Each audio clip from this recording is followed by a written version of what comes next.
start off today's program by getting our thoughts about crossovers in general, and whether they're good for comics, whether they're bad for comics. What are your thoughts on them, Chad?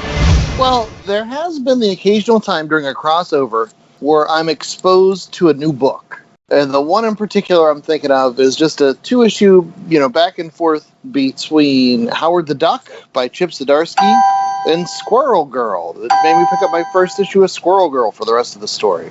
That I was a fan of. Marvel has been overdoing it for, the last 10, 15 years. Everything since Civil War. It becomes a big crossover every year. And then it can be good. It also can be convoluted garbage. It just depends on the event.